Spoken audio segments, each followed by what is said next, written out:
Good morning. आज आप लोगों को हम वेक्टर में बहुत ही इंपॉर्टेंट टॉपिक बताएंगे कि दो वेक्टर यदि आपको दिए गए हैं तो उन दोनों वेक्टर के बीच एंगल कोण कैसे ज्ञात करेंगे, है ना। तो इसको शुरू से लास्ट तक देखेंगे तब बात समझ में आएगी। और इस चैनल में नए हैं तो चैनल को सब्सक्राइब कर लेंगे तो नए वीडियो का नोटिफिकेशन भी मिलता रहेगा। तो आज का टॉपिक है वेक्टर में दो वेक्टर के बीच का कोण कैसे ज्ञात करेंगे। दो वेक्टर, दो सदिश आपको दे दिए जाएं और उन दोनों सदिश का मान आई कैप जे कैप के कैप के रूप में अब कहा जाए कि बताइए कि उनके बीच का कोण कितना होगा। तो ये कैसे आप ज्ञात करेंगे, यानी दो सदिशों के बीच कोण कैसे ज्ञात किया जाएगा, इस प्रकार का प्रश्न है, ठीक है ना। तो देखिए, दो सदिशों के बीच का कोण ज्ञात करना, दो सदिशों के बीच का कोण ज्ञात करना, दो सदिशों के बीच का कोण ज्ञात करना, ठीक है ना। तो देखिए थोड़ा सा इसमें लिख रहे हैं, वैसे हम डायरेक्ट सवाल पर ही जाएंगे। यदि वेक्टर ए और वेक्टर बी के बीच कोण थीटा है, तो यदि वेक्टर ए और वेक्टर बी के बीच कोण क्या है, थीटा है, तो ए डॉट बी बराबर होता है mod A mod B cos theta. ये अदिश गुणनफल, ये सूत्र है।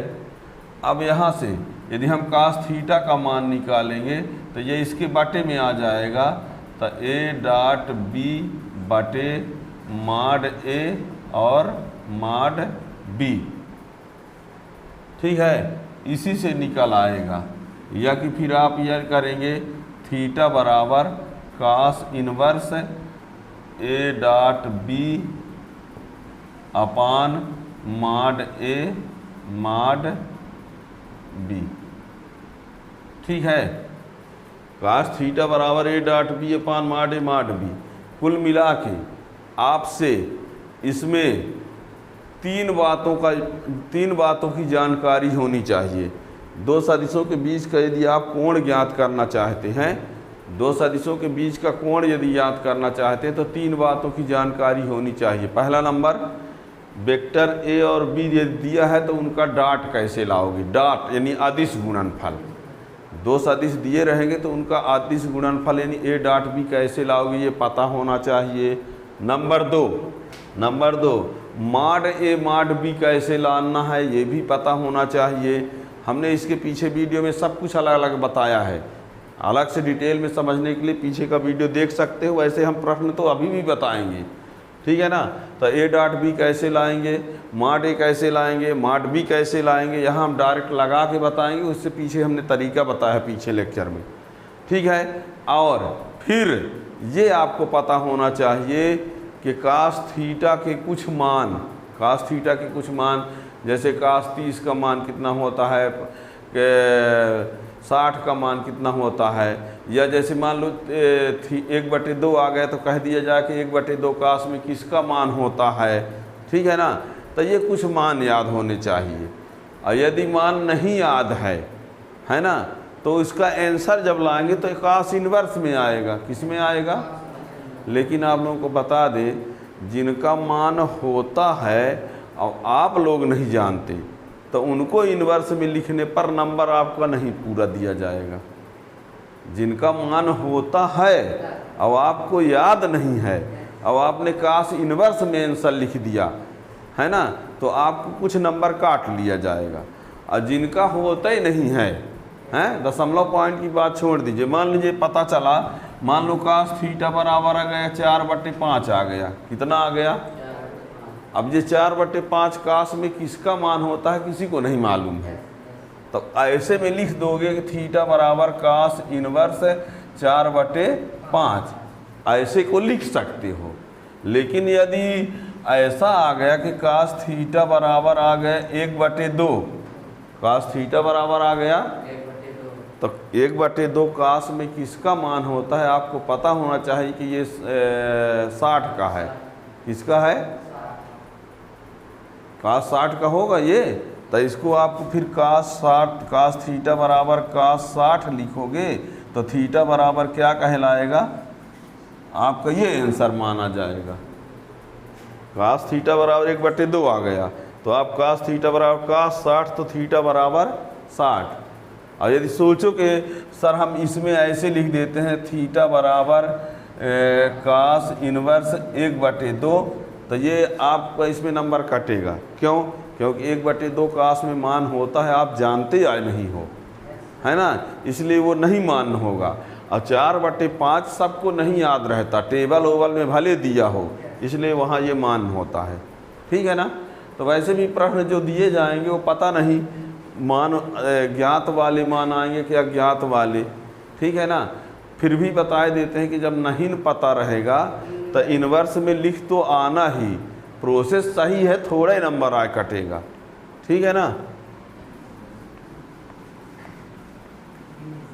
तो ये तरीका है। अब हम कोई सवाल लेते हैं। ठीक, लिखो, यदि वेक्टर ए बराबर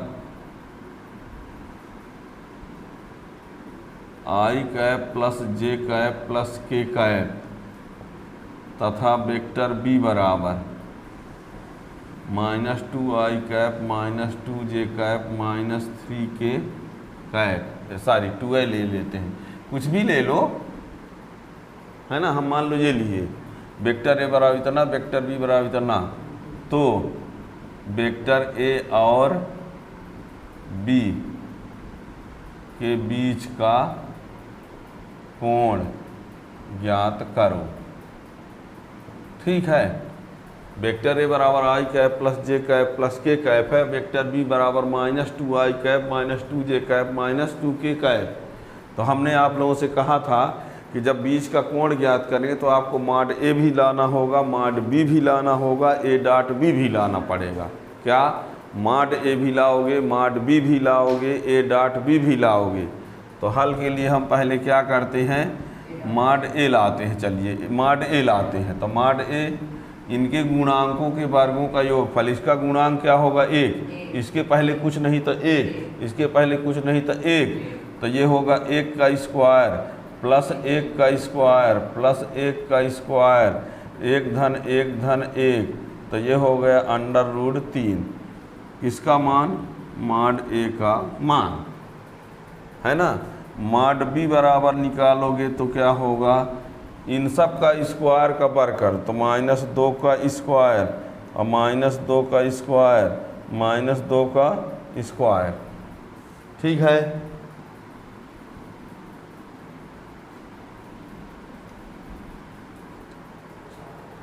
तो ये 4 + 4 + 4 तो कितना हो गया 12, और ये 3 √2, सॉरी 2 √3, तो किसका मान मिल गया?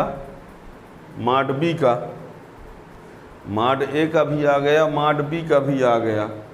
कहेंगे आप थीटा ना चाहिए, कोण ना चाहिए, तो ये सब क्यों ला रहे हैं? बिना mod A mod B A dot B के बिना कोण आ ही नहीं सकता।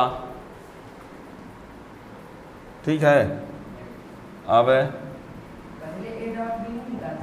किसी को आगे पीछे ला सकते हो, किसी को लाना तो समय है, चाहे पहले ए डॉट बी ला लो, चाहे मॉड ए ला लो, मॉड बी ला लो, लाना तो तीनों को है आपको, ए डॉट बी। तो यह क्या हो जाएगा, आई कैप प्लस जे कैप प्लस के कैप, और ये है -2 आई कैप -2 जे कैप -2 के कैप। तो आई का आई से गुणा, तो 2 1 कम 2 -2, 2 1 कम 2 -2, 2 1 कम 2 -2, तो -6। इसका गुणा इससे करेंगे। अब गुणा कैसे किया जाता है इसका, इसके पीछे लेक्चर में डिटेल में देख सकते हो। ऐसे यही जानो यहाँ पर कि इसके गुणांक का गुणांक से गुणा, जे के गुणांक का जे के गुणांक से गुणा, के गुणांक का के गुणांक से गुणा, तो 2 1 2 2 1 कम 2, ये आई का 1 हो जाता है, जे का 1 हो जाता है, के का 1 हो जाता है। ये ना कहो आई जे के कैप कहाँ गया, आई का आई से गुणा 1, जे का जे से गुणा 1, के का के से गुणा 1, और 2 1 कम 2 2 1 कम 2 2 1 कम 2 -6 आ गया। यानी ए डॉट बी का मान कितना आ गया, -6। है ना, 3 राशि मिल गई हमको, मॉड ए मिल गया, मॉड बी मिल गया, ए डॉट बी मिल गया। अब हमको थीटा चाहिए, है ना, तब हम जानते हैं, यहीं से स्टार्ट कर दो, कास थीटा बराबर, चाहे ए डॉट बी से शुरू करो, चाहे अब कास थीटा बराबर, तो कास थीटा बराबर होता है A dot B upon mod A mod B. अभी स्टार्ट में बताया ना कास थीटा कैसे लाओगे। अब ए डॉट बी का मान रखे देते हैं, कितना है -6, मॉड ए का मान कितना है √3, मॉड बी का मान कितना है 2√3 है कि नहीं, -6, और ये 3 √3 मिल के 3 हुआ, √3 मिल के 3 और गुणे 2 तो ये 6, तो कितना आया -1 आया। ठीक है, दिख रहा है इधर नीचे। अब बताओ, अब वही बात आ गई कि आपको ये पता होना चाहिए कि -1 कास में किसका मान है। तो जो 10वीं तक केवल पढ़े हैं तो वो ये नहीं जानते हैं कि -1 कास में किसका मान है, क्योंकि 10वीं तक जो है 0, 30, 45, 60, 90 तक तो ज़रूरतें पड़ती थी, 0, 30, 45, 60, 90 तक ज़रूरत पड़ती थी, इसलिए बच्चे बड़े मुश्किल से वहाँ तक याद किए थे। अब इधर वाला मान नहीं याद है ना, तो कास 180 अंश का मान ये वास्तव में है, किसका मान है ये 180, ये 180 का मान है, कास 180 का ये मान है। और इसका भी यदि आप डिटेल में वीडियो चाहते हो तो पीछे त्रिकोणमिति वाले में बेसिक मैथमेटिकल कॉन्सेप्ट में जाके आप देख सकते हो, है ना, उसके बारे में डिटेल में वो वीडियो उसका बना हुआ है। अभी हम बताए दे रहे कि ये -1 जो है कास में किसका है 180 का, तो क्या लिखोगे, कास थीटा बराबर कास 180 -1 मान कास 180 का है, तो थीटा बराबर कितना आ गया 180 अंश, यानी दोनों सदिशों के बीच का जो कोण होगा वो कितना होगा 180 अंश। ठीक है ना। अब हमने बताया था कि यदि मान लीजिए यहाँ पर ऐसा कोई मान आ जाए जो होता ही ना हो, है ना, तो फिर कास इन्वर्स लगा दोगे। ठीक है ना। मान लीजिए आपको नहीं मालूम है, आपको नहीं याद है कि 180 होता है, तो आप इसको क्या लिख दोगे, थीटा बराबर कास इन्वर्स या करके या -1, ये जैसे यहाँ लिखे कास थीटा बराबर इतना आया, तो थीटा बराबर कास इन्वर्स -1, वैसे सही आंसर ये कहलाएगा। पर नहीं बनता है तो लिखने काम चलाओ, फिर नंबर कुछ भले काट दें। सब लोग यहाँ प्रोसेस जानेंगे तो आपको दिक्कत नहीं होगी, पर कुछ नंबर माइनस हो जाएगा, है ना। तो इसके लिए हमने बताया कि इसका मान यदि आपको जानना है कि उसका तरीका, तो बता दिए, एक वीडियो उसका बना हुआ है, डिटेल में आप पढ़ सकते हो। ठीक है ना। तो दो वेक्टर के बीच का एंगल कैसे ज्ञात करते हैं आपको पता चल गया। ठीक है ना। तो मॉड ए लाओ, मॉड बी लाओ, ए डॉट बी लाओ, अब कास थीटा बराबर A dot B upon mod A mod B कर दो तो आ जाएगा आंसर। ठीक है ना। अब इसके बाद आप लोगों को बता दें, जिस प्रकार से आप ए डॉट बी वाला पढ़े हैं, ए डॉट बी का पीछे लेक्चर है, उसका क्वेश्चन आज हम बता दिए। अब आगे आप लोग पढ़ेंगे दो सदिशों का सदिश गुणनफल, दो सदिशों का सदिश गुणनफल। ठीक है। तो इसके लिए आप चैनल को सब्सक्राइब कर लेंगे तो आने आप कब उसका वीडियो आएगा उसका नोटिफिकेशन मिल जाएगा। Thank you.